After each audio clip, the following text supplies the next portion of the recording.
What's going on, friends? Prentice here, back once again. The drone company Hover reached out to me this week and they said, we'd love to send you one of our products. And I said, what are you waiting for? Get it in the post right now. And would you believe it? 4 days later, it has arrived. So we're gonna get this out of the box. We're gonna test it and I'm gonna tell you all about it. Let's get straight on into this one. You are watching a master at work.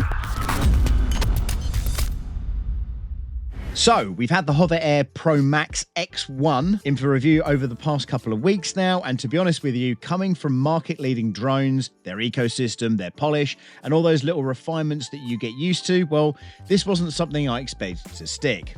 But before we even talk about flying or footage, let's start right at the beginning, because it comes incredibly well boxed, and the presentation right out of the gate looks genuinely impressive.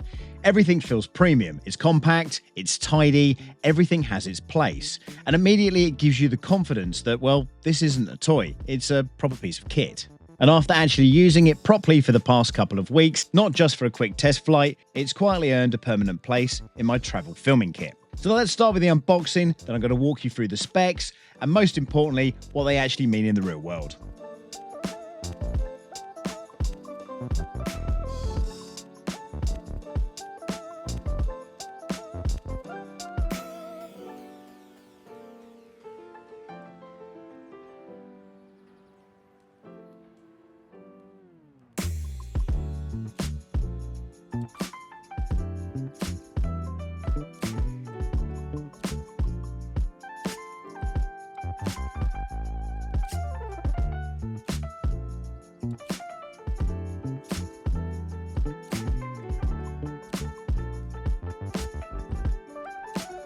Now, before we land this video, a quick thanks to our sponsors today, PCBWay, for sponsoring today's content. If your project needs to take off, whether it's a PCB, CNC parts, or 3D printing, well, PCBWay has you covered. From prototype to full production, without your budget going into freefall. They're the sponsors that help keep this channel in the air, which means I can keep my opinion honest and reviews grounded. No turbulence and no bias. Links, of course, will be down in the description. And let's get back to the video. Thanks again to PCBWay.com. Now, straight away, the size tells you who this is aimed at. It's not a traditional drone setup. There's no massive controller case, no piles of batteries, no 10-minute pre-flight ritual. Thank God. It's foldable, fully enclosed, and designed to take off from your palm in just a few seconds. No remote required if you don't need one. And that's the first thing that you'll notice when you pick it up. It's light. The Pro Max comes in just under 192 grams, which for travel, especially international travel, is a massive deal. It's lighter than most phones, and that alone removes the friction from when deciding to bring a drone at all. This is very much a throw in the bag and go piece of kit. Now let's talk about the headline feature. Yes, this thing shoots in 8K video. But more importantly, how is it doing that? You've got a 1/1.3 inch sensor, a custom 7-layer lens, and up to 14 stops of dynamic range. That translates into better highlight control and a more usable shadow detail. The footage actually holds up when you bring it into edit. And on the video side, you're getting 8K up to 30 frames per second, 4K up to 120 for slow motion, 10-bit HLG, HDR for grading, and native vertical 4K for video and social content. Stabilization is handled by a combination of a 2-axis mechanical gimbal, electrical stabilization, and horizontal leveling. And for something this small, it's doing an impressive amount of work to keep footage stable. This, of course, though, isn't cinema drone footage, but it's very, very good for the size and weight. So let's move on to flight performance and tracking. Now, this is where expectations really need to be set correctly, because this is not a freestyle drone. It's not meant to be flown like a racing quad. This is an autonomous flying camera, and once you let it do what it's designed to do, well, things start to click. It'll track speeds up to 42 kilometers per hour, which is why I was able to use it while shooting another video for the e-box Dragster e-bike. What I was getting was follow shots, dolly-style tracking ahead of the bike, and dynamic movement shots that would normally need a bigger drone or secondary operator. Did every shot go perfectly? Well, no. And let's be honest about that. In fact, there were a couple of times where the drone crashed into foliage and stuff that was just around the area. But did it break? No, it didn't break either.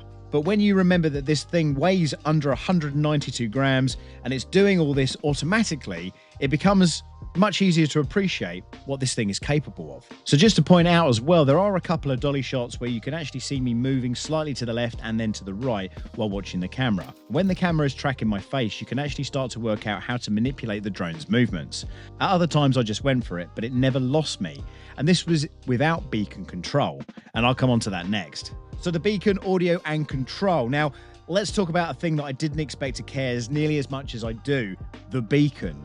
This isn't just a controller. It gives you a live video feed, long-range transmission, voice commands, and a built-in microphone with AI noise reduction. And the last part is huge. Suddenly, this isn't just a drone. It's part of your audio workflow as well. For solo creators, travel filming, and action shots where you're moving and talking, it's genuinely insanely useful. But as I said, it's also a remote control, and you can also clip the joysticks on to turn it into a one-handed motion controller or a full two-handed RC controller. You can scale it up or down depending on what you're doing, and that flexibility is one of the reasons that it's stuck with me. Okay, so we're now in dolly track mode, which I think is probably going to be one of the best ways to deal with this, especially for the things that I'm going to be doing. Now the microphone on this is just below here, and as I said before, you can kind of break this down. Hopefully you can see on this remote control here, and that is just your beacon at this point. So if I try running towards it, let's see what happens. And then if I decide to come this way, let's see what happens. Okay, so let's get nice and close and see if we can get it to land in my hand. See if this is going to work. It might not do it. There we go.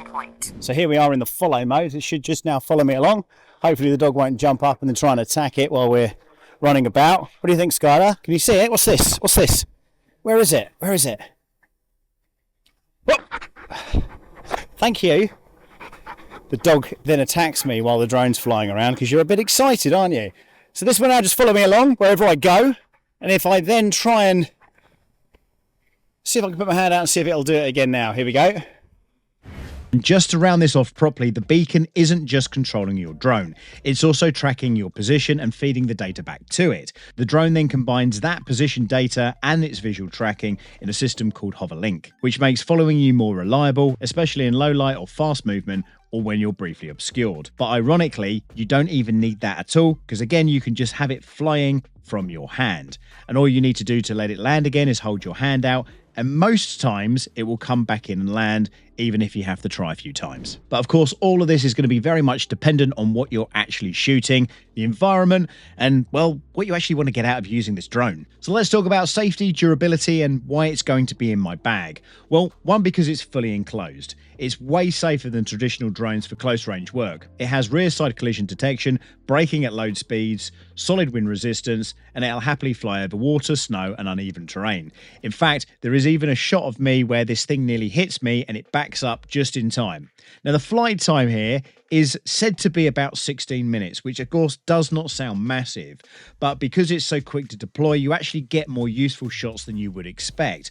Another thing that I noticed as well, when I was using my Anchor power supply and I was moving from one location to another, the fast charge facility on this really charges that battery up super quick. Now, in this kit, I did actually get 2 batteries, but if you're just flying with one, charging another, I think you could probably get a reasonably good time, especially with that fast charge. But of course, this is the key point. This doesn't replace a main drone, but it does replace the question, do I even bother bringing one? Now, I've had this thing in my pocket, deployed it in the forest while walking the dog, no issues whatsoever. It's brilliant. Now, if you're like me and I started looking for additional kit to go with this, and I actually have to say there's a lot already included as the set comes. But if you want to jump onto their website and start looking at extras, well, there are a couple of things worth knowing. A standard spare battery will set you back around £69. There's also a ThermoSmart battery, which is at the same price. This one's designed specifically for cold conditions. So if you're filming skiing, snowboarding, or anything in a winter environment, that actually makes a lot of sense. I also mentioned earlier that I managed to crash this a couple of times. And honestly, this is where the design works in your favor. When it hits something, the camera switches off, the drone shuts itself down, and you pick it back up. You're basically ready to go again. But if you do manage to damage something, like the wing guard, the replacements for this is only $24.99. And from what I can see, pretty much every element is replaceable through their website. That being said, taking out insurance might be just as easy, and you can do that through the app. and especially if you plan on using this regularly or with more demanding environments. On the storage side, which I did forget to mention earlier, you've got internal storage built in, but more importantly, it supports micro SD cards up to 1 terabyte. And you'll want to be using a V60 rated micro SD card or higher to keep things reliable. Slower cards just won't cut it at those bit rates. And once you factor that in, the size, the weight, the autonomous shooting, the audio via the beacon, and the fact that it's quick to deploy, it starts making a lot of sense as to why it's earned a spot in my travel bag. So far, I've mainly spoken about the positives, but what about the negatives? Well, first of all, I'll say this. I was filming using two of the most UK complained about products, a drone and an e-bike.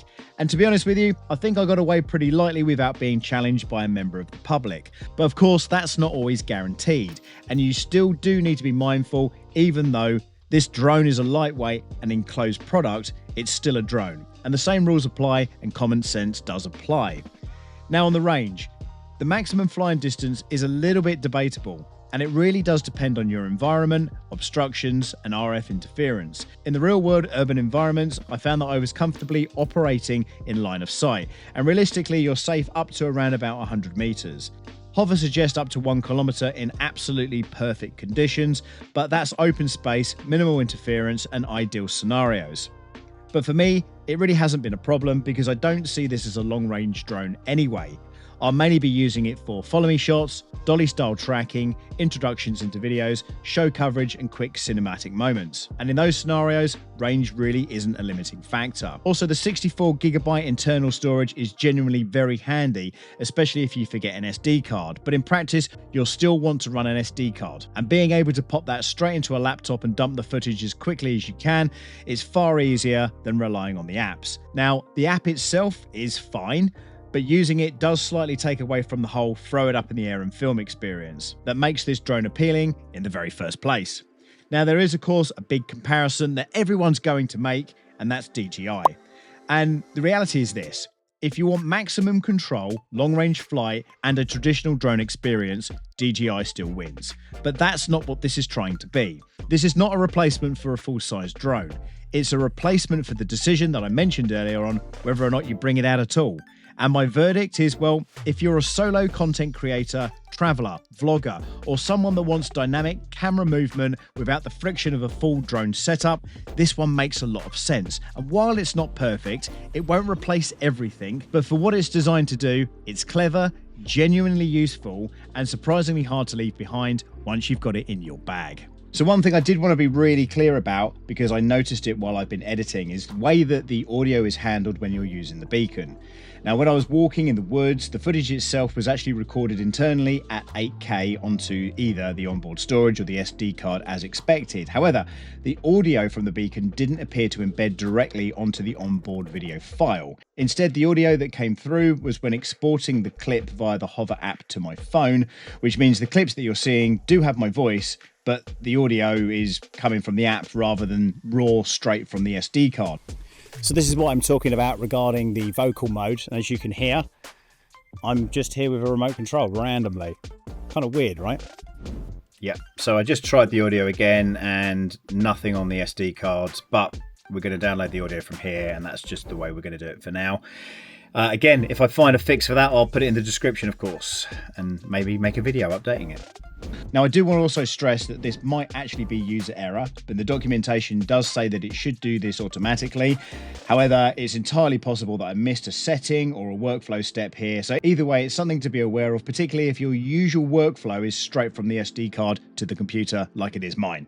So that's also a good moment, I think, to mention the care plan. Now, there is a care protection plan available, but for me personally, it doesn't quite fit or feel as attractive as the plans I already have in place with all of my DJI cameras. You do get 30 days to decide whether or not it's for you though, and my advice would be to check the terms and conditions carefully and see whether or not it fits with you or how you're using the plan and how ultimately you want to use the drone and have that protection. It is quite noisy indoors, but we're going to give it a go with this camera. We'll give it a go with the beacon and we'll see if that works out. Okay. So there we go, friends. This shot is actually with the drone. You can probably hear it because I'm indoors. It is relatively noisy, and I'm just speaking into the microphone here. But maybe this is for you, maybe it's not. I'm going to continue to use this in my workflow. I've been really, really happy with this so far. I think when I do some of these shots, and I've got some great shots coming up, in Shanghai and in the US coming into this year. So I'm going to be taking this with me. I'm going to be using this for a lot more. And when I do use it, of course, I'm going to be talking about it on camera as well. So friends, we will see you next time. Let me know what you think about this down in the comment section below. Links, of course, as per usual, will be in the description. And they are affiliate links, so they help the channel out and all that wonderful stuff. But there we go, friends. Thanks for watching. We will see you next time. Bye for now. You are watching a master at work.